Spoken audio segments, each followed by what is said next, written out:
Hello, hello, hello, hello. How is everybody doing? I'm Tiff. Welcome to the House of Democracy. Thank you so much for joining in today. If you read the title today, we are going to cover DEI, WEI, and Target. We're going to just have, we're just going to have a key for all of my cousins, play cousins, everybody that made it here today. First of all, I hope you're having a good week. I hope that you have found space to have some joy. I hope you're taking care of yourself. Self-care in these times are critical. I hope that you are going outside, touching grass, connecting IRL in real life. But I'm also glad that you're here. So if you are here and you are revisiting and you're already subscribed, thank you so much for being here. If you're new, please, I will earn your like, just like I want people to earn our vote. So if after this or during the stream you enjoy it, please consider liking, subscribing, and maybe sharing with a friend. So we have a couple things to go over. If people hop up, I'll drop a link because it's going to be kind of casual. Thursdays are going to be over kind of like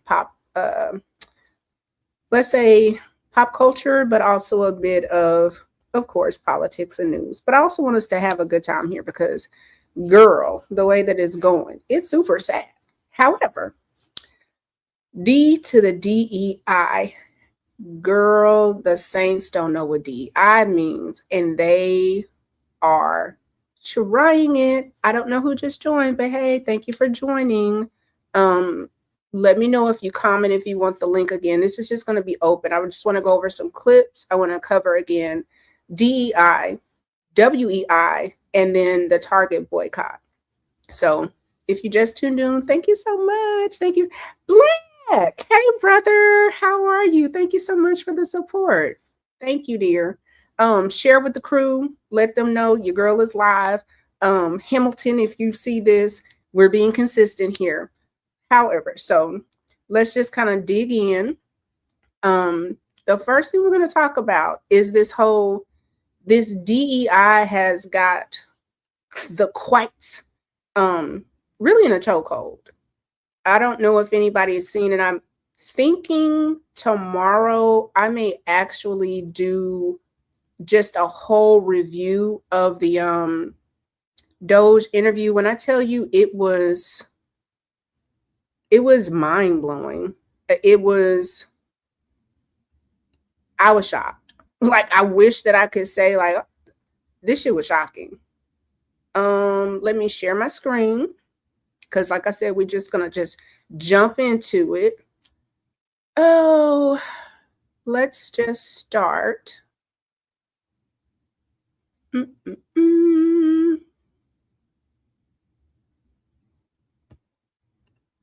gonna start right here. We're gonna share this. Let's blow it up.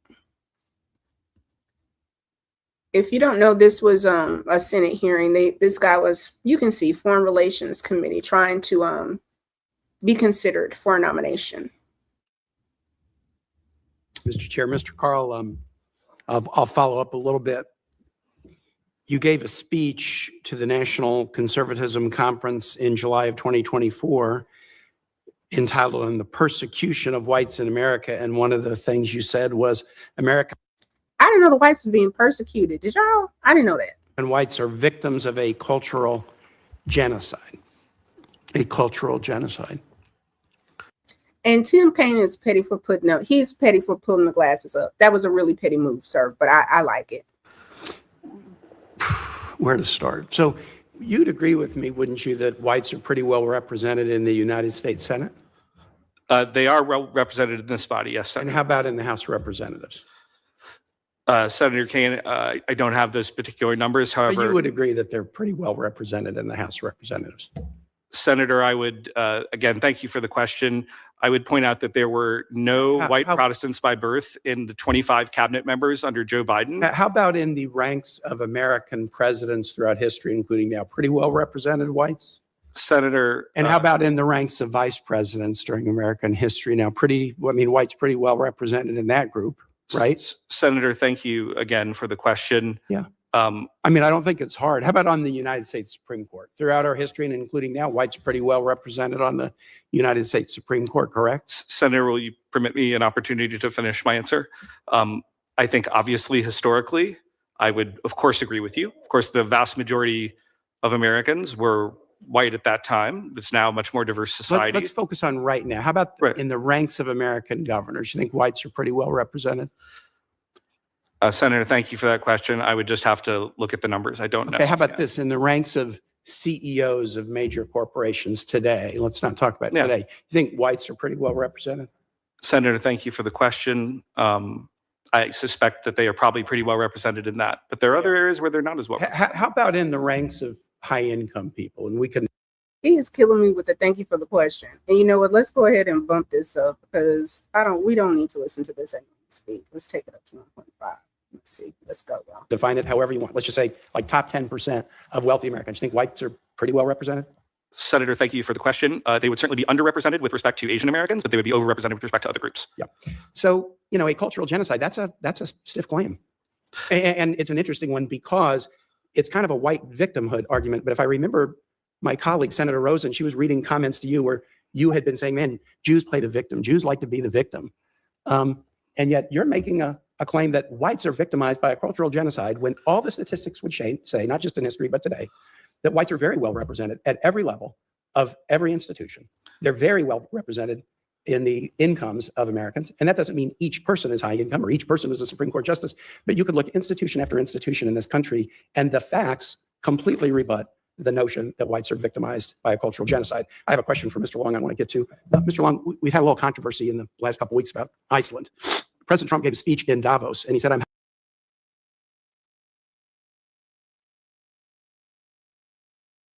So right there, you have a man trying to be confirmed to be part of the foreign committee, wanting to deal with other people outside of America. Definitely not white folks, not all white.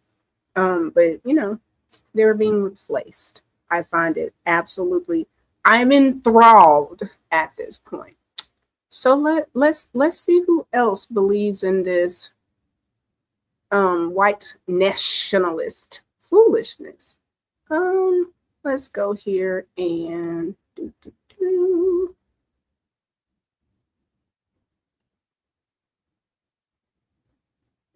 Really? Girl, StreamYard is playing with us on today.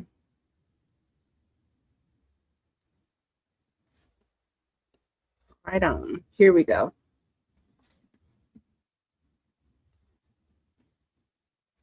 Lower standards because the school or the certifying board was so anxious to say we have a black female surgeon. And of course, it's unfair to the individual, but then the whole system is unfair. What Tucker fails to realize is that So DEI is unfair. Tucker Carlson is talking about a black surgeon or having a black female surgeon. He would be concerned. So if I have a black female surgeon, my first assumption will be this person had to meet lower standards because the school or the certifying board was so anxious to say we have a black female surgeon. And of course, it's unfair to the individual, but then the whole system is unfair. What Tucker fails to realize is that at no step of the process through med school, board exams, residency, fellowship, or any of the other certifying steps do they say, oh, you're a black female. We'll treat your performance differently. Becoming a surgeon is one of the most merit-based career paths. A surgeon. Like they just giving out certifications, degrees for surgeons, because you black and you showed up. Okay. Paths I could think of. I actually don't think I could come up with a worse example of alleged DEI than a black female surgeon. In reality, I would have guessed the opposite as Tucker. The black female surgeons have to have more fire, more passion, have to grind a little bit harder because I feel like you. Some of us understand that you got to be twice as good to even get in the room. But okay, go off. Have to fight to progress in this career despite facing this exact type of bias all the way through. And the surgeon that he was speaking with on this show, Bosshart, is even worse, of course, and instigated all of this topic. I never hear people talking about whether white male surgeons may have only gotten a spot in their medical training due to nepotism or legacy admissions and therefore be less skilled. Now that I've berated Tucker, this does raise an important point. Some people, when they go to their primary care. And at one point, we are going to discuss legacy because legacy and nepotism, it's got the whites in a chokehold of delusion, a chokehold of delusion. provider or their OBGYN or any doctor. They may feel more comfortable opening up if their doctor maybe looks a little more like them. Or maybe, for example, some women may feel more comfortable working with female OBGYNs for reasons unrelated to the perceived test scores or competency of male OBGYNs. Imagine a woman with lady parts wanting a woman that got lady parts, but okay, go off. And you know what? I think that's fine. You want to find a doctor who you feel so comfortable with, you can be 100% open. Now, the key difference from what I've just said versus what Tucker said is Tucker saying he thinks that black female surgeons may be less skilled because he's worried about special DEI access and different standards. What I'm saying is that some people may feel more comfortable opening up to doctors who look a little more like them. In fact, this is why having a rich diversity of healthcare providers is so valuable. You want to have a mix of providers so everyone can find someone they feel comfortable with. For some people, that can help improve trust, which improves communication, which may help improve health outcomes. And by the way, the Tucker Carlson Network happens to have 1.2 million followers. Coincidentally, so do I, which means I'm going to need you to hit the follow button so that next time I can flex a bit more on Tucker for no reason. If I have a black female And just because he gave us, hey, I'm gonna give it to him. I'll go back if it ain't that. You can always unsubscribe, but. Yeah, so let's see what else. And I'm trying to just build up so people can understand. This is the logic. This is where these people are coming from. This is the level of delusion.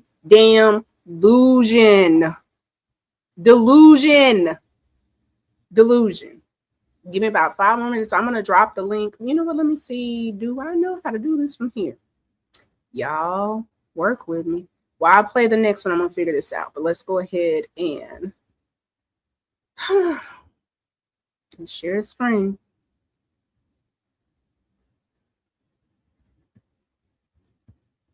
Child, this one. God, RIP. That's what I can, RIP. That's what I'm going to say, RIP. If we would have, you really have to wonder. In fact, if we would have said 3 weeks ago, Blake, if we would have said that Joy Reid and Michelle Obama and Sheila Jackson Lee and Ketanji Brown Jackson were affirmative action picks, we would have been called the racist. But now they're coming out and they're saying it for us. They're coming out and they're saying, I'm only here because of affirmative action. Yeah, we know. You do not have the brain processing power to otherwise be taken really seriously. You had to go steal a white person's slot to go be taken somewhat seriously. Play cut 52. But I rise today as a clear recipient of affirmative. Now, I mean this wholeheartedly. God bless and rest the ancestor Sheila Jackson Lee, because sis held it down for a very long time. Affirmative action. Particularly in higher education. I may have been admitted on affirmative action, both in terms of being a woman and a woman of color, but I can declare that I did not graduate on affirmative action. This is my personal story. I hear because of action affirmative. She can't even say that. We know. It's very obvious to us that you were not smart enough to be able to get in on your own. I couldn't make it on my own, so I needed to take opportunities from someone more deserving. This is how arrogant Joy Reid and Ketanji Brown Jackson and Michelle Obama and Sheila Jackson Lee are. They're so narcissistic. Mind you, every single person, every single black woman that he's listing have degrees. This was a college dropout, but go off. Think this is persuasive. They think we're like, oh, of course, that's why we need affirmative action, because you have impressed us with your brilliance. Of course. Baby teeth and a weird looking face. And if you ever want to see somebody like do him well, go watch South Park this season. Oh no, imagine the world without Joy Reid. Imagine. Well, we don't have to imagine a world without you. Imagine the world without Sheila Jackson Lee or Michelle Obama or Ketanji Brown Jackson. They think this is persuasive. They think as they kind of now reveal that I'm only here because of anti-white, anti-Asian forced discrimination policy. Now notice the slick of the tongue, anti-white, anti-Asian, because what whiteness will do is they will pull other people in to help the white structure. Just saying. That turned me into a bitter, resentful activist that hates white people, honestly, through our policies.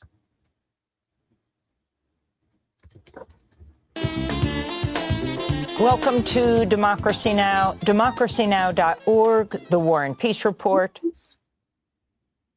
Yeah, so I mean, don't we say God bless the dead? Okay, God bless the dead. Anywho, so we got him, right? We've had the people in Congress. We've heard Charlie Kirk. We've had Tucker Carlson. All of these peoples, right? I think we need about one more clip. And a link is shared. Anybody can come up. We'll just talk it out. Let's go here. And we are going to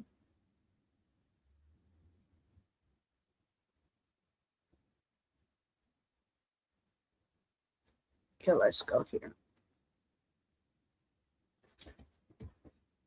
We're gonna go over with my boy Jolly.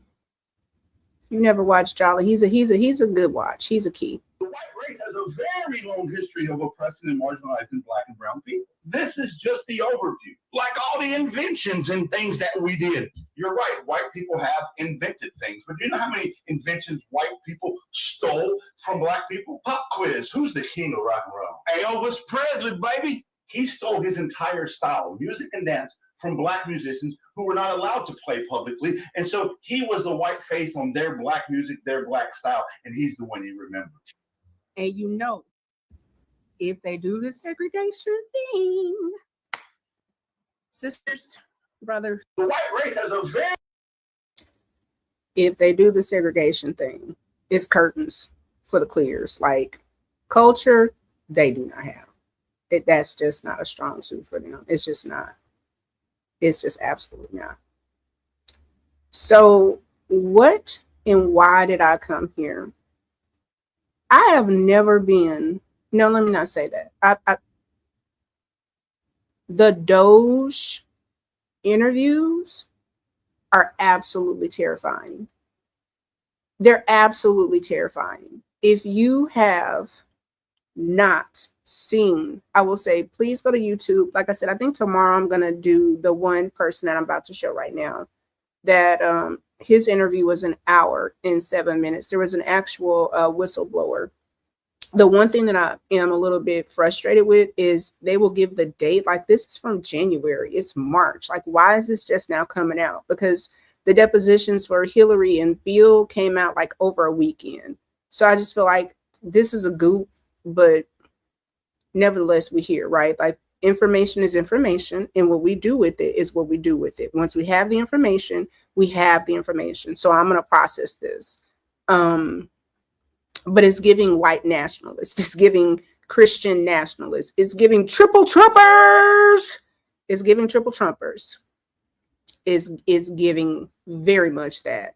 And it's giving white mediocrity. Like, at the end of the day, everything that is going on, and I'm going to say from the state of the Americas all the way to the goddamn war in Iran. Ooh, excuse my French. I'm really trying to not cuss so much. But this is white male mediocrity. So we're just going to go here. Well,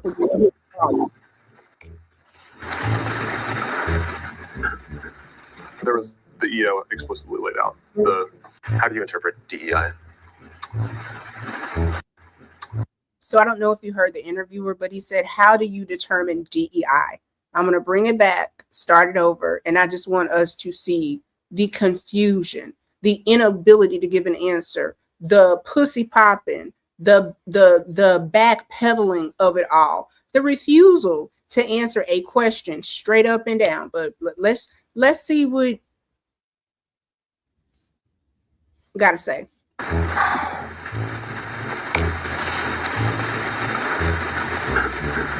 There was the EO explicitly laid out the details. I don't remember it off the top of my head. It's okay. I'm asking for your understanding of it. Yeah, my understanding was exactly what was written in the EO. Okay. So can you? I don't remember what was in the EO. So right now, do you have an understanding of what DEI is? Yeah. Okay. So what's your understanding as you sit here today in this deposition?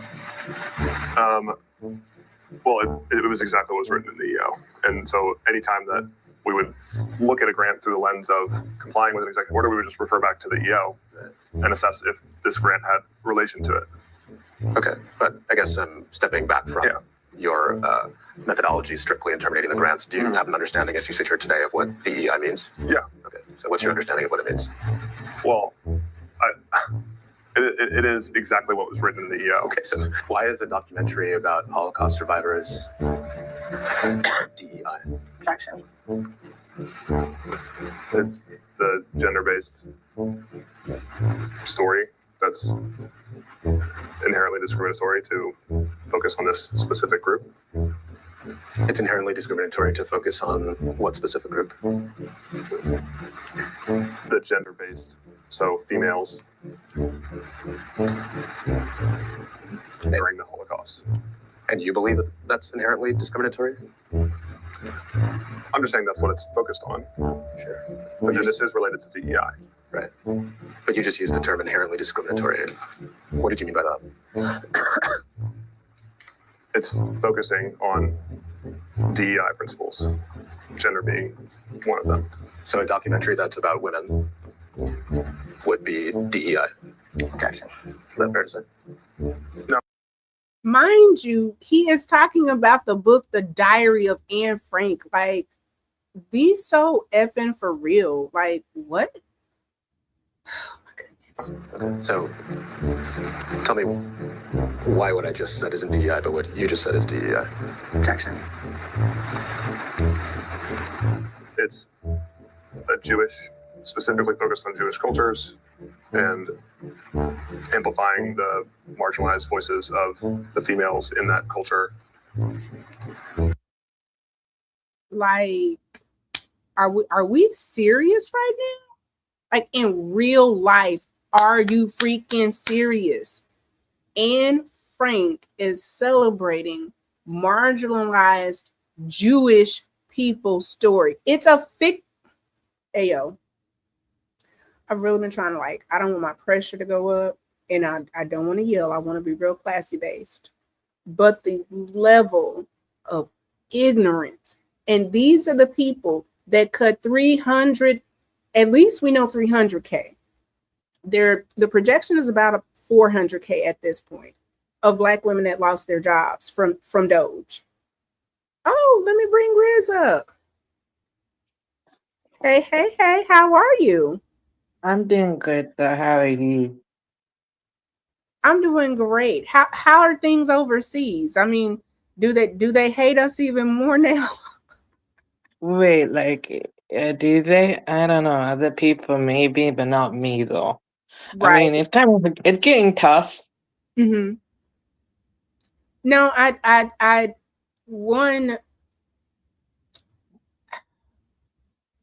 I think a lot of us believed at once upon a time that, like, America was like the good guy, and I still love my country, like, and not too much on America. I do too. Wait, I feel you though. I do too though, cause I'm from UK and all of that. But I keep it real with you as well. Though. I feel like this though as well. Life has gotten tough. It's not just because of like what's going on now. It's also because it's been like that since 2008 for the UK anyway. Just that after that financial crash, right, in 08, it's just that basically the UK was just stable for like for a period of time. It's just that recently though they just came crashing down because that stability was broken. Mm-hmm. No, and I agree. I think there's something about, I think, the early 2000s where, we're like, oh, Obama, and it's post-racial, and let's all get along, and we are the world of it all. And it's just like, I don't think any of us understood the oligarchy that was coming, that we didn't foresee the pros. And part of why I'm showing all the clips is you have a generation now that has grown up with Reddit, that has grown up being gropers, that have grown up with unlimited access. And we see the level of delusion and the lack of reality that these people have. It's DEI, everything. It's blame the foreigners. It's I don't have because other people versus I don't have just because I cannot produce. And everybody has melanated skin. We absolutely understand that you don't get to be mediocre. Like, as long as I've known you, you finished school, you've been online, you got to do the things that you enjoy. You did your music, but you also still graduated with your degree. You still met expectations. And I don't know if they necessarily have the capacity or the understanding. Like, that's an expectation. You don't get to be mediocre and have success. And you definitely don't get to be mediocre while Black folks and other people of color are going to outperform you. It just You is. know, but the thing is, though, as well, right? Basically, you get some people who do those things and they look like me, right? Sometimes it feels like I'm carrying the weight of their mistakes, though, sometimes, Literally, I'm trying to get myself not to think like that, but sometimes, though, when I actually hear stuff like that, kind of makes me feel like I'm carrying the weight of their mistake. Like, literally, when they commit them crimes, it ain't my fault. And I feel you on that, though. I know. It's just that. But you know what that is? That's Blackness. Like, you're melanated, but in America, anytime you hear a news story, the first thing that you hope is, one, don't be Black, because the benefit in what white people have pushed into our society is whiteness gets to be individual. If somebody white does something absolutely horrible, it was that person. They have mental issues. They did this, they did that. But if a person that's Black or a person that's brown or Muslim, it's a group of them that are bad. Islam is bad. Muslims are bad. The Pakistanians are bad. The sheiks are bad. Everybody else, their culture has to be wrapped in one individual thing. But whiteness is very individual. They get to be Sorry, I was gonna say basically that's why I can empathize to a certain degree, because look, I know mine is, I do relate to a certain degree, but then some things I don't, because that's okay though. But at the same time, that's why I can empathize though, because I know how it does feel like to, basically stand out wherever you go, because that's just how another way I look like and stuff like that. Plus, the thing is, my harsh reality is though that both sides will never truly accept me, because look, British folks, or some of them, how they think. They think I'm all different though, and then when you get people like me, but the heritage people, Pakistani people, right? Some of them are bad hypocrites though. They say they're better. They say I sold out. But you know what the truth is though? They are the same people who go to the same country as me, and they do the selling out. They want to be me, but they say they're better than me because they're on the land. So I kind of see holes in their argument against me. Like, at least I care though. I could have just given up on them long time ago. No, I agree. And I mean, I'm in America. My lineage is American. I'm a foundational Black American. I'm Ado, I'm Sulan. So I don't understand necessarily an immigrant story, but I definitely understand where people don't necessarily feel accepted. And I think from what I hear, it's like, if you're born in America or born in the UK, like, you're not UK or you're not American enough, but also when you go to your homeland, you're also seen as an outsider. So I don't know that, but I definitely can empathize with it. But I'm gonna pause this and I'm gonna go to the next video, because I think you'll see that there is a theme of mediocre white men that are blaming all of us Blacks and browns for all of their woes. Right, and look, I get you on that. And personally, that's why I respect FBA a lot. The truth is though as well with FBA too though, right? Over here where I'm at though, right? People like me in the 50s, 60s, right? They had to hide who they were. They had to hide their culture. They had to hide their language. They couldn't be themselves. And they had to assimilate while getting abused at the same time. And who actually, it was FBA who actually inspired them to actually fight for themselves. Literally, Malcolm X, he came to UK, and then people, told Malcolm, they told Malcolm, look, this is what we're going through. Malcolm said, look, just handle it. And they actually took his word to heart. And that's why basically, they're in a good position though. So, that's why actually that's the real truth is though. So yeah, we can get to the video now, but I'm at least willing to admit it. No, and I completely agree. The one thing with Brother Malcolm is, one, he was a FBA, but also his dad was American. His mom was Grenadian, so I think he had just a different experience as well. But the other And thing, he was Muslim too, though. So basically, though, he has I actually what I admire about him, though, is not just his speaking style and his willingness to stand up for what is right and him being himself. It's also his faith as well. Because, basically, though, right? Islam was brought to America by the Moors, though, right? But then because of Malcolm's influence, though, it spread across the whole country. So basically, that's what I admire about him, Mhm. So with that being said, we're going to listen to Justin Fox. This is a person that was in leadership over Doge and doing the DEI cuts. Okay.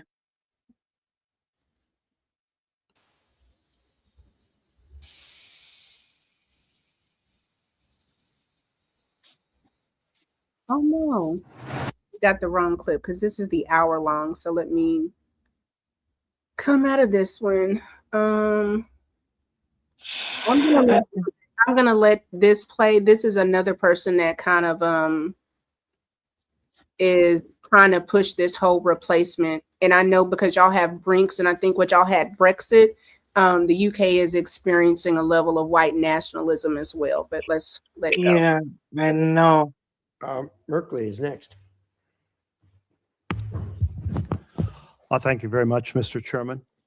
And I share concern about the troubling points of view you've expressed. Here we are in February, and February often starts with folks attending MLK breakfasts, thinking about some of the points he made for inclusion. And I think a phrase that resonates across America is when he said, "I have a dream that my 4 little children will be judged someday, or that we will one day live in a nation where they will be judged not by the color of their skin, but by the content of their character." And yet you devote yourself to judging people by the color of their skin. And I find that type of prejudice unacceptable. And I think it would be absolutely unacceptable for you to represent the United States in an international body. So I find all of that very, very troubling. But I also find it troubling that your resume is pretty thin for this position. You did serve as Deputy Assistant Secretary for Fish, Wildlife, and Parks. I'm sure there's some international issues that might resonate for. I do serve as the ranking Democrat on the Interior Spending Committee, so I'm very familiar with those issues, but that's a very small piece internationally. You did serve as a visiting fellow in Resource Development, Energy and Resources Institute in New Delhi, a research fellow at the Hoover Institute on Energy. But I believe, and I'll just ask it plainly in case I'm mistaken, you have not served for the United States previously on the U.S. mission to the UN. Is that correct? That's correct, Senator. Thank you. And I believe you have not served in an international organization. Is that correct? Senator, thank you for that question. As I referred to in my opening remarks, I was an official research assistant on several of Professor Juma's at Harvard. And I just gotta say, for me, DEI for white people is didn't earn it. That you didn't earn this. Like, he has qualifications are none. But let's let him finish. International. Okay, so could I say something quickly though? Sorry, I was just about to say something. I was just waiting for you to finish because your thing. So I was gonna say basically, where I'm at though, right? Some white folks, all right, they think they're better. The thing is though, right, they blame me for not getting what they deserve. You know what it is though, right? You know what it is? It was people like me, right? After World War II, there were a generation of white folks, all right, who actually didn't want to work because they were traumatized though after war, right? Do you know who the government called to help rebuild the entire country? They called people like me, to go over there and help rebuild the place, take the jobs that they didn't want to take. Mm-hmm. Well, I think I think with colonization and just with whiteness, that's just what they do all over. Essentially, Yep. they will poison the water and poison their own well, then get mad with you when they can't drink the water. Like, you poisoned your Right. own well, so we couldn't drink it. Now you're thirsty. Now you're mad. But let's see what Right. he's going to say. Sustainable Okay, development so yeah, we'll goals. get You, into you that, though, wrote but yeah, and I you thought agree. about some of these things, but you did not serve in a staff capacity on an international organization. Senator, thank you for that question. That is correct. Okay. And have you served in any position in a diplomatic role with the State Department? Senator, I have not, although of course I had many opportunities to do track 2 diplomacy while working with Secretary Schultz. And do you have a background or expertise, and I know you have some in energy, in nuclear nonproliferation? Senator, I've actually written a book about nuclear power that does go into some of these issues, and I'm fairly familiar with nonproliferation issues, although certainly would not call myself an expert. Yeah. I'm familiar with your distributed power in the U.S. Book, but that is very different from the nuclear nonproliferation issue. Which role is most important? The U.S. ambassador to the U.S. mission, the U.S. permanent representative to the UN, or the U.S. representative to the General Assembly? I believe it would be the U.S. Permanent representative to the UN would be the most important. Why is that? I believe, and Senator, I may be incorrect on this, that it's simply the highest ranking of those positions. That is the role to the Security Council rather than to the UN as a whole. The U.S. is a member of IAEA. Literally interviewing for a job that you don't know about. This is and why. IOM and ICAO and FOA and ITU. Which do you think the U.S. should be committed to funding in 2026? Senator, I can simply tell you, I've not been party, obviously, to the funding or defunding decisions, although thank you for your question. I think that it has been the general public statements of the Secretary and others in the administration that standards bodies of all types are particularly important. And I would expect that we would be looking to largely continue to participate in most all standards bodies, but I have not been part of those deliberations, obviously, as a private citizen. So the administration has publicly committed to funding 3 of those 5. Why those 3 and not the other 2? Senator, thank you for that question. And I simply, as a private citizen, I don't have insight as to why they have chosen to fund, other than as the generality that if we felt missions were duplicative, if we felt that U.S. interests were not being looked after, or if we felt that they were being run contrary to U.S. interests, that we did not want to participate in those Are you organizations. familiar with which of the 3 of the 5 they actually committed to funding? I'm sorry, could you repeat the question, Senator? Are you familiar with which of the 3 of the 5 that they were committed to funding? Senator, I would assume that we have continued to fund the IAEA, and beyond that, I'm not familiar. My time is up, so I'll yield back. It is a very, very complex assembly of organizations at the UN, and recently we withdrew from 66 of organizations, 35 non-UN and 31 UN.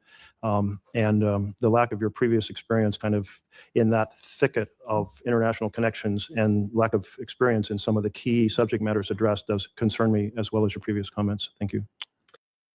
The lack of your experience and the lack of some of your previous comments, it's wild to me that there is some type of belief that people are, Black folks and other people of color are getting these jobs where you're interviewing for a job you don't even know what you're going to do like that. In what world is that okay? I just it's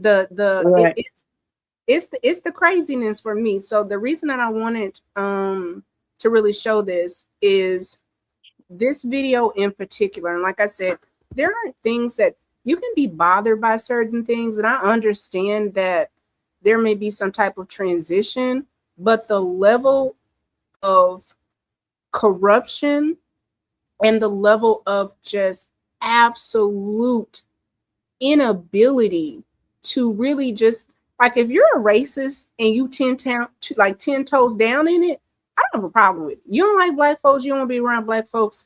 I'd rather that than you really try to flag other people for your issues and you don't know what the damn issue is. So let's look at this person, and I want him to tell me and tell us what DEI is. This is a Doge staffer that eliminated over 300,000 Black women's jobs were eliminated because of diversity inclusion. Wow, But that is it's interesting though. Sorry, I was gonna say, right, that basically I get you on what you're saying though, right? Plus though also though, right, with them though as well, when they play the hierarchy game with me, you know what they do? Basically they will hire an Indian or a Chinese over me, and me and the Bengalis are below them because they think the Indians are better than me, so they'll put them above me. and Black people are always put below everybody else. So I understand what you're Yep. saying. Let's No, see. I agree with what you're saying, but I was just saying how they play that game. But anyways, we'll get to it though. Sorry.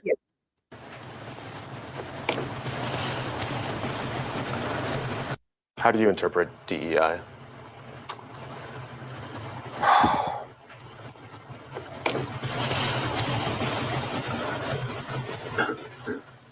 There was the EO explicitly laid out the details. I don't remember it off the top of my head. It's okay. I'm asking for your understanding of it. Yeah, my understanding was exactly what was written in the EO. Okay. So can you? I don't remember what was in the EO. So right now, do you have an understanding of what DEI is? Yeah. Okay. So what's your understanding as you sit here today in this deposition? Well, it was exactly what was written in the EO. And so anytime that we would look at a grant through the lens of complying with an executive order, we would just refer back to the EO and assess if this grant had relation to it. Okay. But I guess stepping back from your methodology strictly in terminating the grants, do you have an understanding as you sit here today of what DEI means? Yeah. Okay. So. And just for clarification for the audience, EO, he's talking about the executive order that was rendered in January 2025 that said that diversity, equity, and inclusion was illegal. What's your understanding of what it means? Well,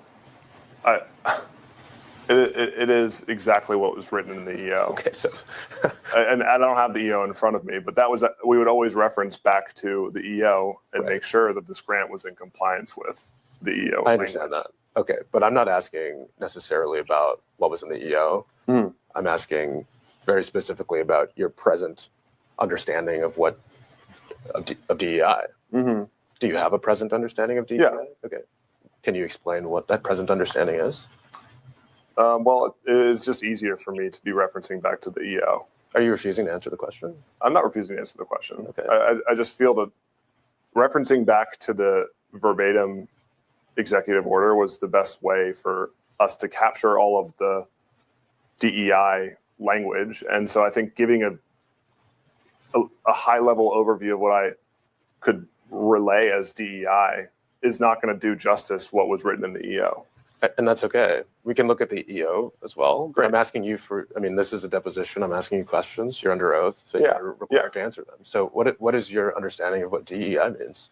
Well, I think I would say, again, that I would go back to the EO to make sure I'm capturing enough. I don't feel comfortable saying a high level overview because it is such a big bucket and there's just a lot of. Y'all keep in mind, this is a leader. This is not, like they say, staffer. This was a person in leadership, and he refuses to say what DEI is because we all understand what he means. Not white, but let's let him keep going. Pieces of the puzzle. What's a part of the bucket? Gender fluidity, sort of promoting, promoting subsets of LGBTQ plus that might alienate another part of the community. Again, it was just easier for us to reference back into the EO. Okay, so. And I don't want to give you a broad overview because it's like, at the end of the day, it is capturing, it is all encompassing in the EO. It's how we did our methodology. Right. Do you always refer to EOs to gain an understanding of words used in your typical daily vernacular? Objection. What do you mean? You say that you have an understanding of what DEI means. And when I ask you, you say you need to reference the EO. Do you need to reference EOs to define every word you use in your everyday life? Objection.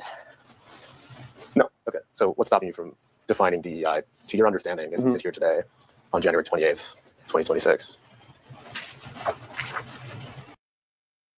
So this was the person that was responsible for eliminating all kind of jobs, but did not want to be honest and say what it was. It's just, I think that there is a level of dishonesty and again, white mediocrity that folks just won't be honest about. There is a level of feeling entitled to things that you did not earn, feeling entitled to things that you didn't do the work for, and feeling entitled to the capacity of trying to hold everybody else down while trying to assert some type of dominance when everyone around you understands that you have to oppress everybody else because you fail to rise to the occasion. So there is someone that I follow. Her name is Lurie Daniels, and she came up with the term called WEI, white entitlement. And I'm going to let her kind of explain it. And then I think we'll kind of be able to move on or just kind of converse a little bit back and forth about this. So let me pull up Lurie. Okay, that's interesting. Yeah, she's a smart cookie. She is a smart cookie. Let's see. Let's go.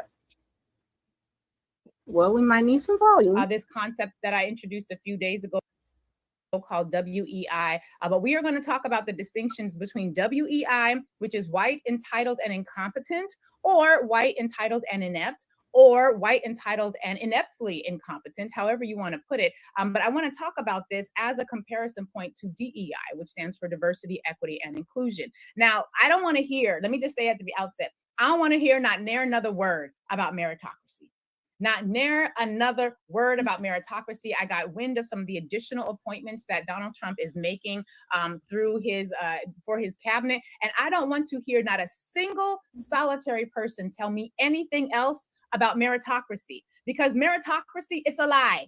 It is an absolute and complete lie. And I want to break this down a little bit. And I want us to stop using DEI to describe mediocre white people getting access to positions. And I know this is going to step on some toes, but that's what we do here. It's the Lurie Daniel Favor Show. Let's go back. Lurie Daniels, she streams every day, well, Monday through Friday. And again, she's also got a Sirius X radio show. Go and follow her. She does some tremendous work, but we'll keep letting her cook. To this notion about DEI again. We only have DEI, diversity, equity, and inclusion programs. We only have affirmative action programs because white Americans, European Americans, were so committed to the lies that they had told themselves for centuries, whether it was the thinkers and the planners of society, the social architects of that day, or whether it was the little stories that they would whisper to themselves at night as they were putting their children to sleep. For those who did put their own children to sleep, because many of them had enslaved Africans putting their children to sleep. But these are the lies that they told themselves about white supremacy. And these lies were so ingrained in the white consciousness that essentially it didn't matter how qualified you might have been as a non-white person. You were going to not get an opportunity. You were going to not get the ability to compete. You were going to be excluded from competition because white Americans created a system where only white people got to compete. Which means that by virtue of that fact, you're limiting yourself against the competition. So all the people who might be better than you, you will never even know about because they're not even allowed to play in your game. And then you call that you call it meritocracy, the ability to be in the game. And Riz, that's to your point when you said all the people that they will stack above you so that you don't even get your foot in the door, which leads to a need for DEI and affirmative action. But we'll keep letting it cook. Ability to be in that space. White Okay. Yeah, I kind of get you on that aspect too, though, because that's interesting, though. Sorry, assistant. I was just gonna say though, yeah, I kind of feel you on what you're saying though, because that is very interesting though. I know basically in UK, it's kind of easier for me, but yeah, if I was there, yeah, I kind of feel you on that too, though, on that kind of aspect though, and yeah. Okay. Yeah, I get you on that. The lies they told themselves, white supremacy, racism, there's no logic to it. It's basically a group of people got together and told themselves things that they decided were true simply because they said so. And so we got affirmative action as a policy that was introduced not as legislation, right? This was not legislation. It didn't even it didn't pass a vote in Congress. It was policy that came out in an executive order. And that executive order basically said, listen, we can't be as racist as we have been. It's bad for American business. It's bad for us on the international stage. We, the government, right? It was a governmental policy. When it comes to hiring, we should consider people beyond race. right? We should consider people who are not white. We should take affirmative action to hire people or to at least interview people just to see maybe there's a black out there who can compete with we the whites. Just maybe. And they had to do that because it didn't matter how many laws they put into place. It didn't matter how much discussion they had about how fundamentally flawed their analysis of their own power and potential was. It didn't matter. White people were wholesale committed to embodying, embracing, and promulgating racism and white supremacist ideology. And so there had to be something that disrupted that. And that was called the affirmative action policy. And then it was followed by diversity, equity, and inclusion policies. And these policies, diversity, equity, and inclusion, and affirmative action, they were put into place as like a hack around the racism, because there was no other way to get white people to agree to stop being racist. They had to mandate these things because white Americans were so committed to their white supremacist reality. And one of the arguments that they say when they're resisting diversity, equity, inclusion, when they're resisting affirmative action, is that we need a meritocracy. We the whites believe in merit, and you only get to compete if you're competing based on merit. And if you don't compete based on merit, then you're just not qualified. Now there are your N-word. And that's sort of how they have approached the world. They refuse to engage. And I don't mean all, but the righteous whites are there. But righteous whites, y'all got to do more because your people is running amok. And I love the term righteous whiteness because I don't want to bundle up and just like, you can't say one whole demographic of people is bad and one whole demographic is good. And the other thing is like some things are baked into the system. We know what it's like to be, I'm not a fan of the people of color, but we know what it is to be melanated people and to not be white. And there are still white folks that they're good people. Like when she says righteous, they're not, they understand how the system is created. I also can have enough nuance and say, if I was born into a system that told me everything should be mine, the anger of the reality of that's not a truism, I'm thinking that some people are struggling with that. And specifically, I think white men struggle with that a lot, that they were told that they were entitled to certain things. And now that they don't have them, there's a level of anger and frustration that is affecting everybody. Go ahead. Sorry, I was gonna say that is interesting though when you guys say that, because that is true though. I kind of get you on that too, because I agree. It's not all of them, it's just some of them. But I know what you mean though when you mention that though, because also over here, so I guess the only difference is though sometimes depending which area though, it's mostly though if that were to happen though, basically it's more like privatized, I guess though, in a way. Like I guess though, like when they express how they think, or when you I get you on that kind of aspect though, when how some of them I guess though it depends on what area or something like that over here though, like where it's more open. But I guess in some cases though it's mostly like in a like they give you a look, or it's more like they whisper something. Mm-hmm. So I want to, again, we're going to go back now. These are some additional clips. I want to give my good sis, Tabitha Speaks Politics. She is up there. She's the who of who. Eventually, one girl, I'm going to meet you, girl. We're going to have to, I'm going to chase. Well, you know what? One day we're going to be peers, mutuals. But she was able to find some of the clips that I wasn't able to clip up. So I just want to play this. Okay. How do you interpret DEI?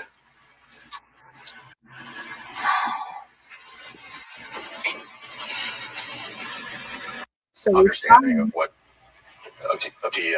Mm-hmm. Do you have a present understanding of DEI? Yeah. Bucket. And there's just a lot of pieces of the puzzle. What's a part of the bucket? Gender fluidity. So it wouldn't be capturing enough of how. Stopping you from defining DEI to your understanding as you sit here today on January 28th, 2026. This deposition. Let's watch it, shall we? I'm gonna let her equity and inclusion. Okay, I'm listening. Another clip to this deposition. Let's watch it, shall we? Do you agree with ChatGPT's assessment here that a documentary is DEI if it explores historical events that significantly impacted Black civil rights? Yes. Okay. Why would that be DEI? It's focused on a singular race.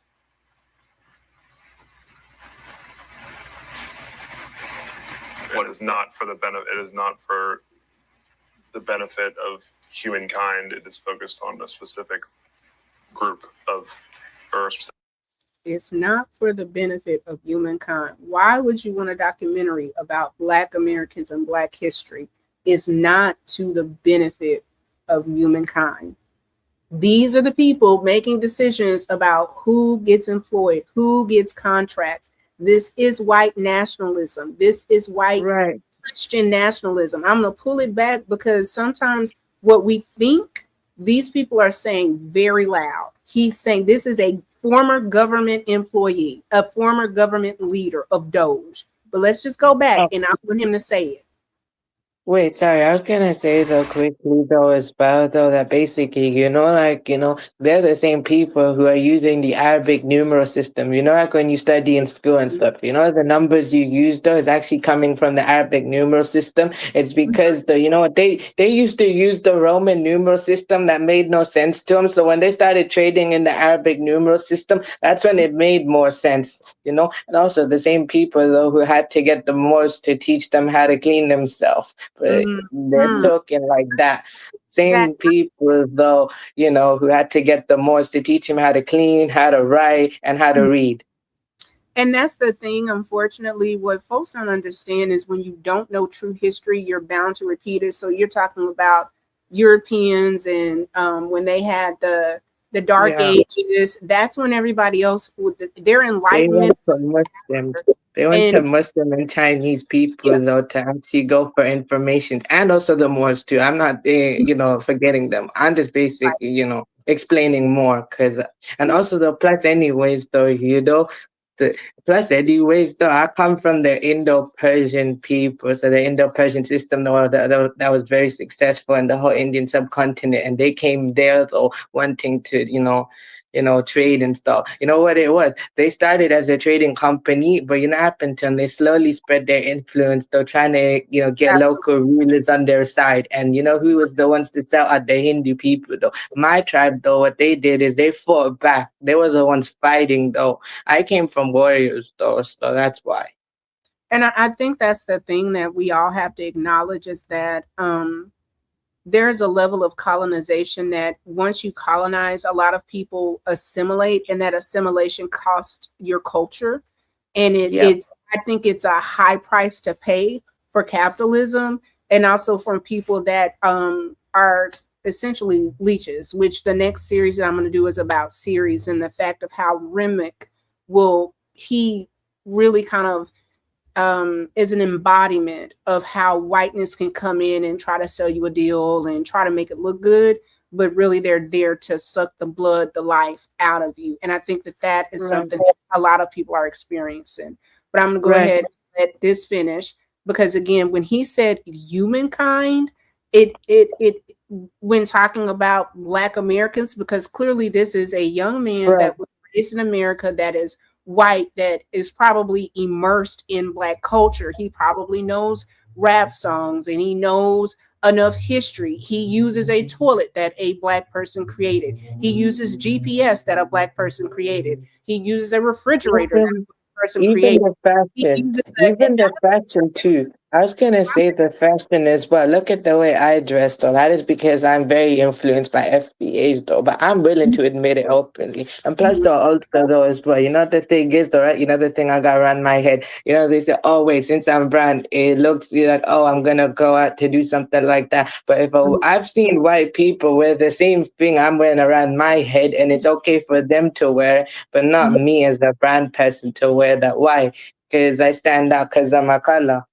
Well, that, and we're not even going to get into cultural appropriation with K-pop and all of the things. I think that Black American culture, specifically foundational Black Americans, Sulan, Eidos, ethnic Americans, Black Americans, a lot of our culture is so saturated and consumed that people don't understand that this comes from foundational Black Americans, that this comes from Sulan.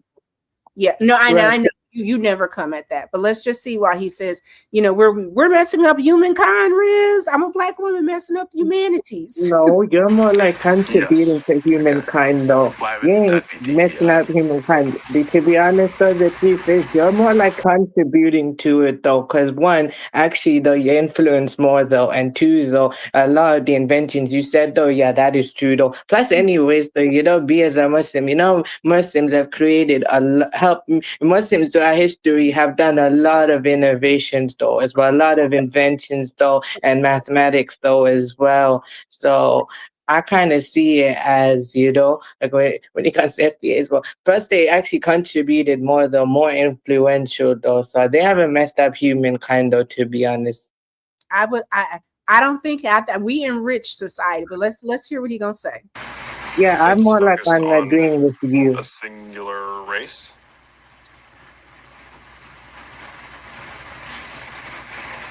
It is not for the benefit. It is not for the benefit of humankind. It is focused on a specific group or a specific race. Here being black. Why would learning about Well, sorry, I was gonna anti-black also violence say. not be to the benefit of humankind? Wait, sorry, I want to say this quickly as well, though, as when you say something as well, I kind of I'm saying it's relates to diversity, equity, and inclusion. You said it's not to the benefit of humankind, right? Is that what I said? Yeah. Could you read back the witness's response about benefits to humankind?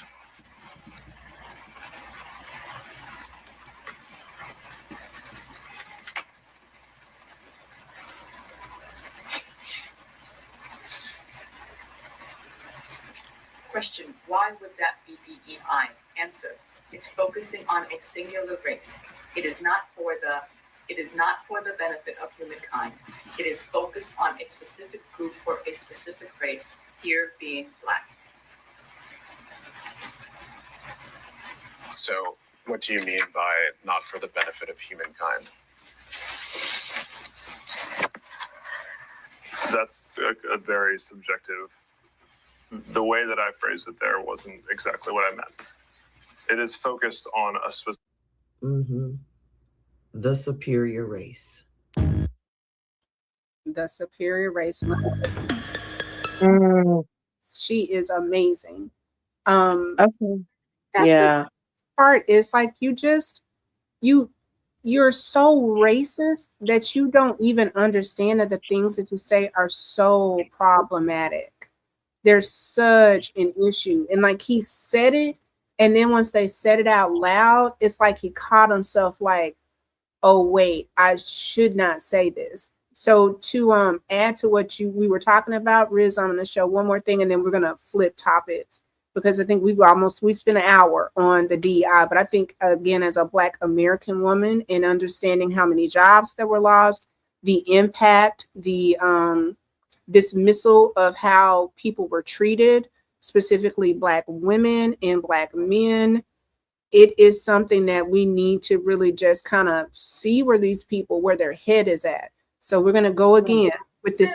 Oh, sorry. I was gonna say that though. I'm basically the outside looking in too, though. So I mostly agree with you as well. Plus, though, anyways, though, though whatever happens over there is also gonna happen to me too in the long term.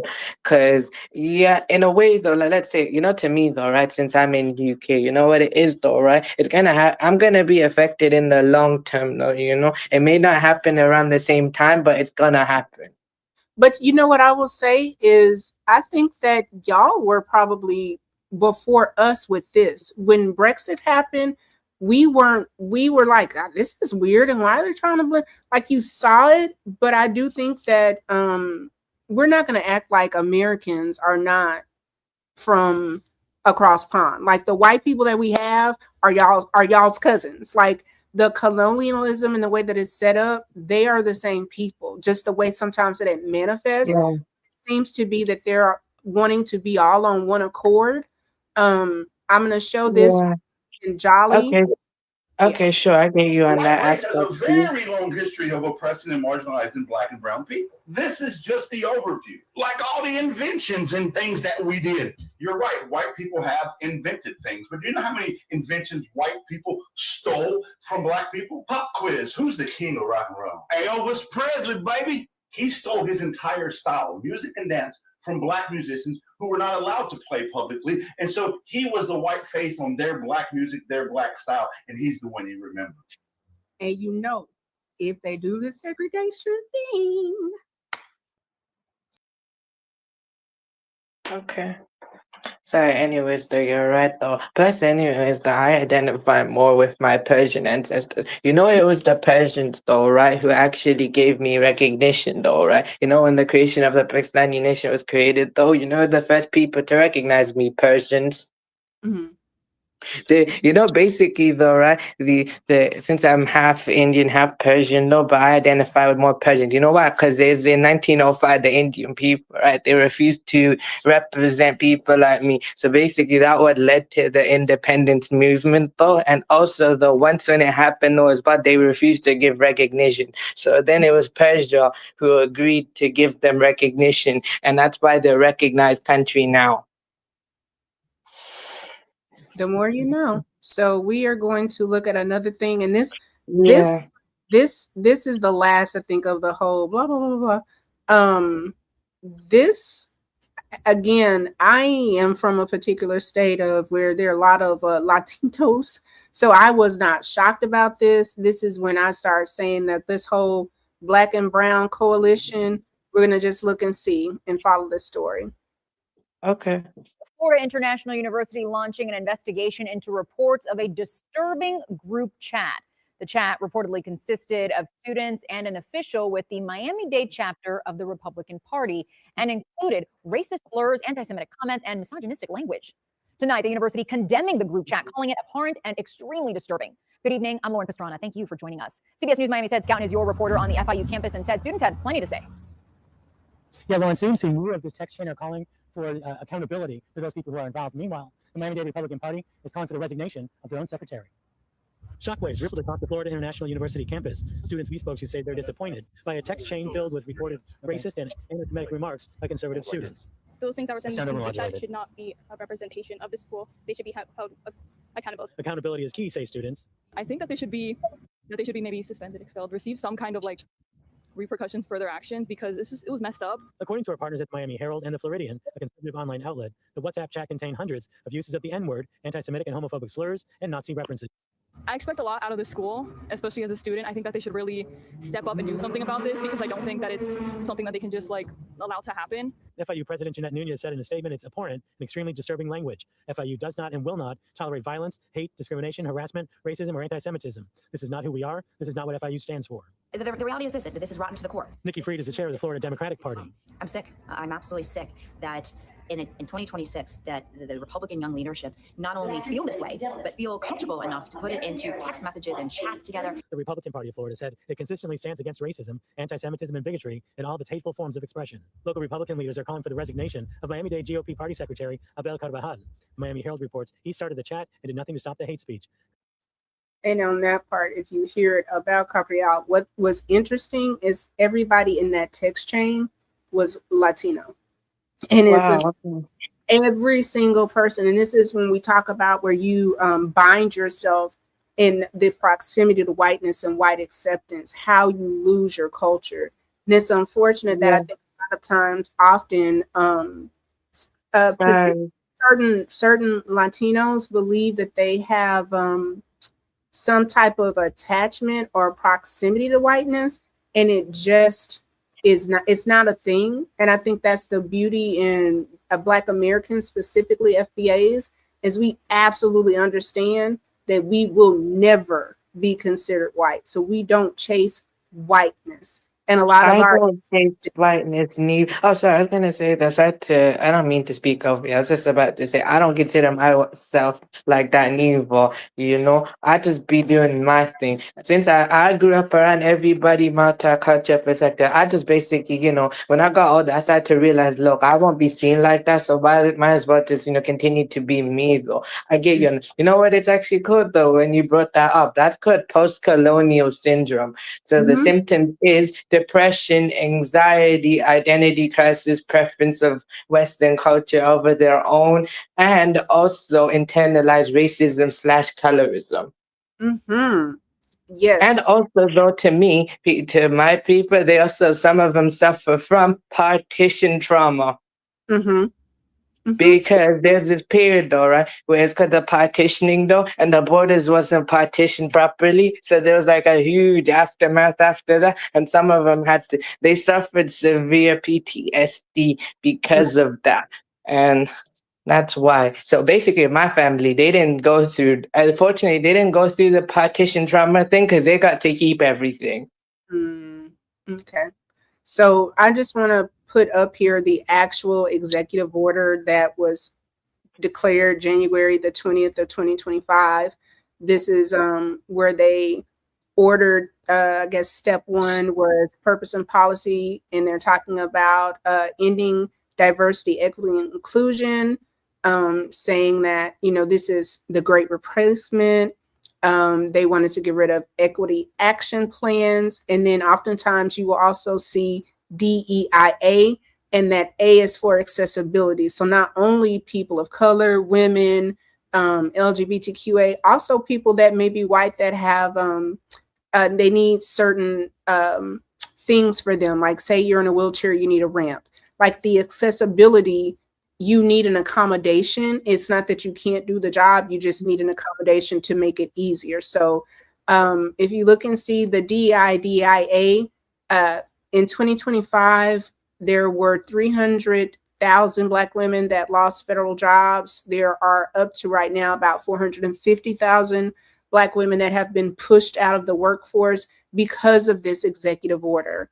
And I just want us to be aware of how impactful certain things can, have. And then talking about impact, we are going to dial in to the Target boycotts, because we covered DEI, we covered white entitlement, and the I can be a whole bunch of different things. Go follow Lurie Daniels. She has all kind of breakdowns on that. So yesterday, Pastor Jamal Bryant came out and ended the strike that people have been doing with Target. It's actually been over 400 days.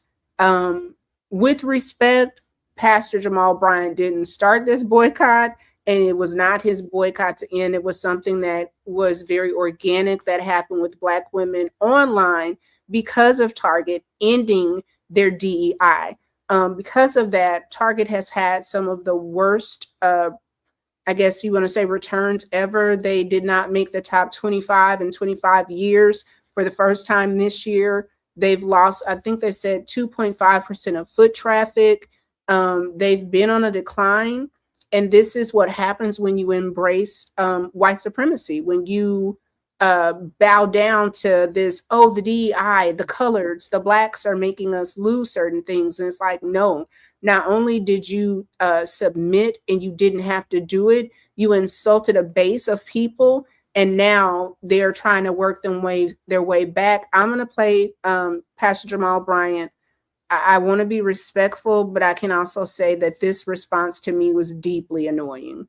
But I'm gonna let him cook. Let's get him going. Let's see. Let me get him on the stage. Come on up here, Pastor Brian. Get on up here, sir, because he really tried it. We gonna let the good Reverend Doctor find financial freedom for those who are poor. That this is an idea that is not yet realized. And so the three of us are the sons and daughters of the civil rights movement, knowing that the next progressive step after civil rights is civil rights, that there has to be some economic development. Harry Belafonte gives witness to Dr. King calling him 4 weeks before he was assassinated and said, "I am afraid we've integrated the Negro into a burning house. What's the point of Black people being able to sit at the lunch counter if they don't have access to a hamburger?" And so you fast forward all of these years later, and I am embarrassed that we have to have this fight. I am ashamed that we have to complete the work of the ancestors who went before us. But I am grateful and I'm humbled that we have the strength to pick up the baton and to continue the journey. Let me first thank 300,000 people who have registered to be a part of the Target Fast from all over, for the nameless and faceless pastors and churches and denominations who walked alongside us. Thank you. When Senator Turner began to speak this out loud and Leader Mallory began to echo the sentiments, there were naysayers who didn't think this would have any impact, have any effect, because.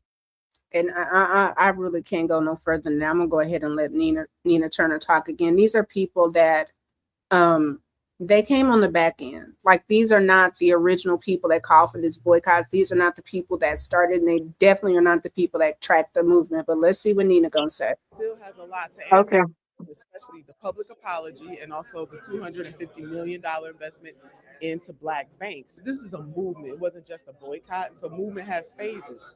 And so I want people to see this as this particular phase transitioning into another phase, not necessarily that it's over in a traditional sense, a traditional way that people think, but Target still has a lot to answer for, and especially the public apology and also the $250 million investment into Black banks. So we can both acknowledge progress, but if you don't keep pressure on people, how far be it for me to say they have much more to do, and we got to keep the pressure upon them. But I am both in recognition of the progress, but also the reality that there's still much more that they need to do. It was important. In essence, I got a check and I want to play both sides of the fence, and I really don't want to. I don't want to lose no money. That's all I heard. It's like, girl, I was able to get a check. And that to me is absolutely disgusting. She came back and Tamika Mallory came back today and made statements, because the 92%, what do you want to say, 92%, 94%, 78% of Black men, or 82%, either way it goes, the conglomerate of Black people was like, F you, we're not coming back. And I want for us to understand our political power, that when you try to harm people, when you try to take people out, it never really works out well.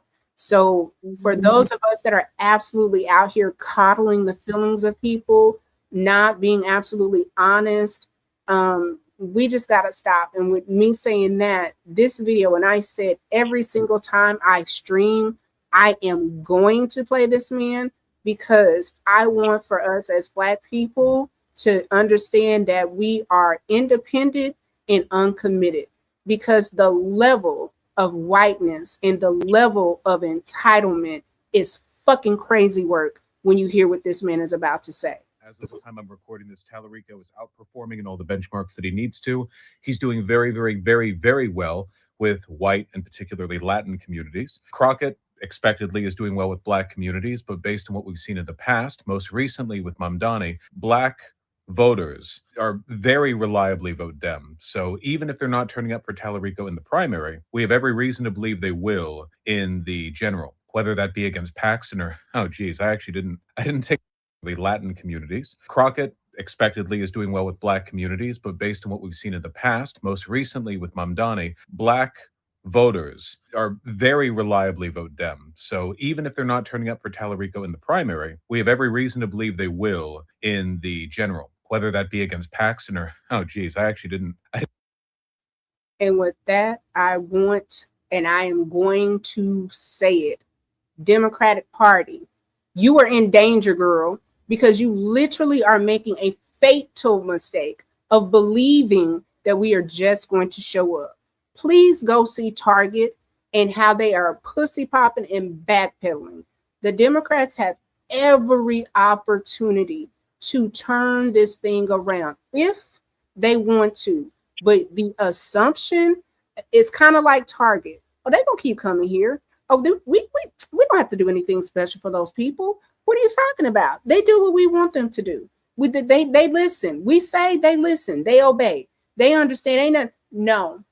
The days are done. We understand that even you don't know what DEI is.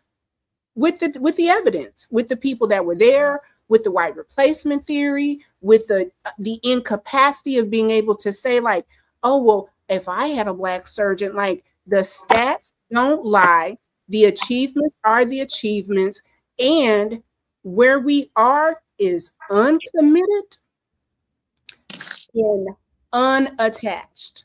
You will every vote. You will respect the progress. And if you can't, that's okay. We respect it.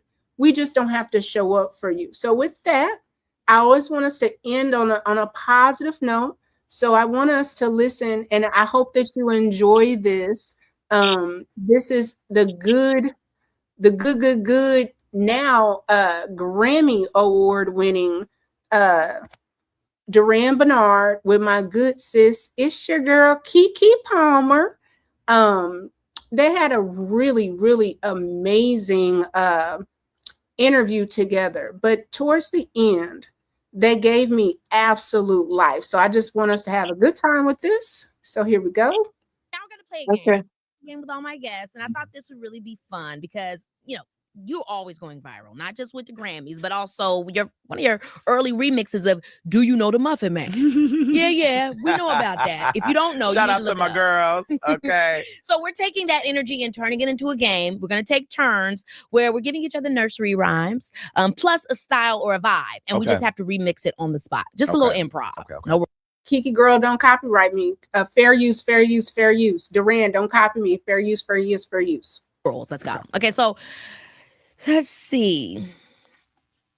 We'll have you start, unless you want me to start. Do you want me to start? I can start. You can start. Okay, cool. So it's gonna be Itsy Bitsy Spider, and I'm gonna do it as a pop punk anthem. Pop punk anthem. Okay. Itsy Bitsy Spider went off the water spout. Down came the rain on the wash the spider out. Out came the sun and dried up all the rain. Then Itsy Spider went down the spider again. I was creating a mosh pit over here. I loved it. You was like on that meme with that white dude in the back, like, okay. with the other dude rapping. Exactly. I love that meme. Yes. Okay, so we gotta be there for Halloween. Oh my, that would give you life. Okay. Period. Okay, let's do Old McDonald, 90s. We just got to give a pause for Keke and the glow up and just the hair, the skin. It's giving 90s. It's giving baddie. It's giving boss babe. I love everything about it. But here come my boy Duran Bernard. Literally, quick short story. The first reason that I ever got Spotify was to download his Christmas album almost 15 years ago. Go, if you love music, go down the journey with Duran Bernard. This man is talented. Let's just see what he's finna do. R&B slow jam. Yes. He said, yes. You knew. Old MacDonald had a farm, E-I-E-I-O, and on that farm he had a cow, E-I-E-I-O, and the cow goes moo moo moo moo moo moo moo moo. E-I-E-I-O. Oh my God! Was that 280s? Was that Luther? I just gotta say, as a music lover, the fact that he took the song, it's just so good, and that's what he does. Like the deliciousness of it all. First of all, I need for both of them to quit playing in our face and give us the nursery rhymes of it all. Like, I want to buy it, I want to download it, I want the album of it all. But we got to watch my girl Keke eat down on the next one, because she eats down on this one. That was Luther. So good. I don't know how your ass do that. Okay, let me see. I'm a little teapot. Disney villain ballad. I'm a little teapot, short and spout. Tip me over and pour me out. What is the rest of the song? Down came the sun. Down came the sun And dried up all the and dried up all the rain in the itsy bitsy spider. I didn't change. I'm supposed to be doing that in a little teapot. Now, this is what happened when you get two Virgos together, because the confusion is deliciousness, but he absolutely gave her the lines for Itsy Bitsy Spider. But let's see what he's going to close it out with. Okay. But y'all got the gist. Wait, and I ain't say nothing. A medley. Right. We did a medley. Listen, I wouldn't have noticed if you didn't say nothing. She said, I'm a little teapot. Yes, the itsy bitsy. Baby. The itsy That's how you bitsy know I know how teapot. to follow directions. Because you started telling me and I started going. That is funny. Woo! Okay, the last one will be, so we have two. I'm going to give you two. We could do ABC's Opera Diva, or we could do You Are My Sunshine monologue. Ooh. The fact that he's clearing his throat, you know he's about to clown. But come on, Duran, show me what you got, baby. What's the first one? ABC's Opera Diva. E, B, C, D, F, G, H, I, J, K, L, M, N, O, P, Q, S, T, U, V, W, X, Y, and Z. Now I know my ABCs. Next time, won't you sing?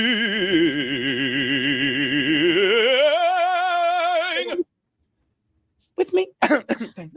Oh my gosh, that is. Please go watch that interview. It was absolutely amazing. It was so much fun. Keke Palmer and Duran, like I said, Duran, I am a fan of a fan of a fan. He is just chef kiss perfection. And with that, Riz, thank you so much for joining. I will be back with y'all on Tuesday. If something like pertinent pops up, I'll come back. But Riz, as long as I'm here, you welcome anytime. You always make it fun. You're always supportive. And I want you to know that I really appreciate your support. And for you coming up, holding me down. And as we grow the channel, you're going to be the OG of the OG. So when I appreciate that. Absolutely. I appreciate that because the thing is as well, I'm a firm believer of this though, right? The same people on the way up is on the way down. So if I'm going up, I'm taking everyone else with me. I know you can't take everybody with you though, but I like to believe I can though. Let's go. It's up and it's stuck, Riz. Like I look at some people and I look at some of the trajectory and I'm like, hey, if you can do it, why can't I? If they can have it, why can't I? So the Neptunes, Pharrell started somewhere. I know you produce. I know you do your music. I know you do your content. My goal is I am chasing 2028. I will be somewhere on CNN, C-SPAN, giving political commentary. That's nice. Oh, okay. I hope that happens, inshallah. My main aim, though, is to make an impact in the whole UK rap scene. I've got an impact in a way. Like, literally, when I respond in the comments, I ever get like a heart or like literally respond from the artist, though. But I literally want to make an impact in the scene in a way, Like, literally. Like, I enjoy what I do now, but if I had to change in future, I'd go interview them artists. Though that's what I'd like to do one day. Interview them on my thing, though, and then hopefully it can lead to me anywhere. And on that, so what we won't say is I will. What we will say is you will be interviewing people. We will come back to this when you are interviewing and winning awards, and I'm interviewing and winning awards, and we're at BAFTA and all the things, and say, remember in 2026 when we said it's going to happen. I believe that for me, and I believe Inshallah. As he said that, inshallah. Inshallah. Thank you for joining me, babe. Have a good one, You're okay? welcome. All right, peace. Peace.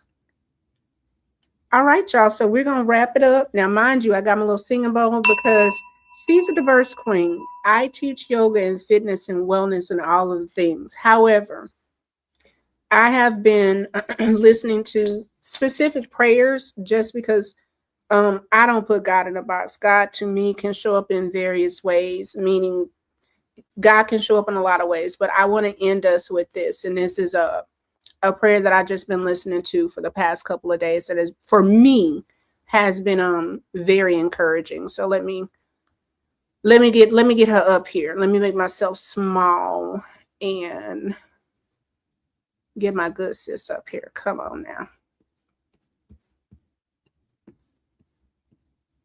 Let's get a bed. Let's get a bed. Celebrated you, Lord Jesus. Wonderful Counselor, Everlasting Father, Prince of Peace, King of Kings, Lord of Lords, Jehovah Rapha, Jehovah Shikra.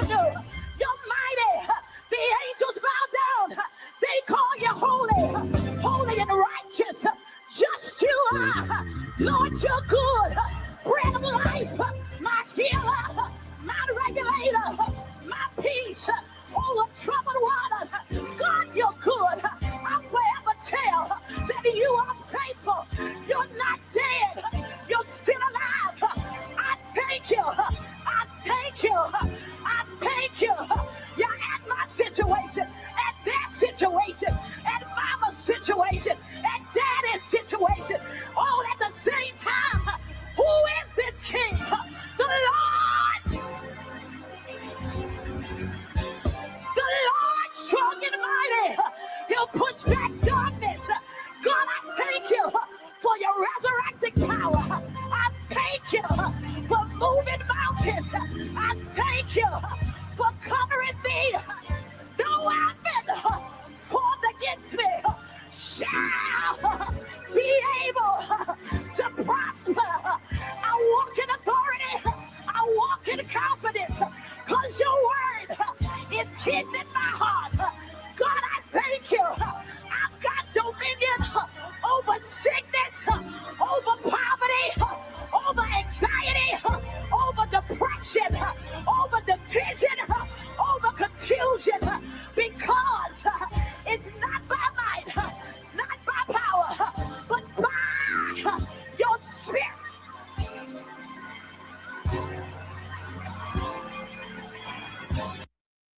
And that is Kiera Sheard, one of the legacies of the Sheard family. And that's the thing. Claim the authority. Walk in your strength. Walk in your authority. Walk in the fullness of being who you are. Specifically, Black women. We've had a very trying time since we've been Black all our lives, right? I think 2024 did something to us to the point of where we understood that there's no set expectation that you're going to be able to necessarily meet. This DEI, affirmative action, the otherism is always going to be there. I think that Jasmine Crockett kind of reinforced, we wanted to see if there was some change or some type of progression, only for us to go and now see that the people that were cutting jobs for DEI cannot diagnose it. We understand the impact and our power by Target coming out and trying to make some sort of concessions. So what I will say is walk in your power, keep your crown on your head. If you found any of this informative, please like, comment, subscribe, and share. For my cousins, thank you for being here as we grow together and do something special. As I said, we're going to cover things I want us to be in the know, because even with information that you don't necessarily love, once you have the information, you can make right decisions. So we don't have the luxury of putting blinders on. We have got to be informed. We have to understand the importance of voting. We have to understand the importance of our impact. And we also have to understand that there is a level of ignorance that is operating, unfortunately, with a lot of young people, that for myself, I find it to be jarring, but I have to live in the reality of what is going on. So with that being said, go be kind. Go be kind to a Black person, a woman, child, man. Go be kind to another human being, but most importantly, be kind to yourself. See y'all next time.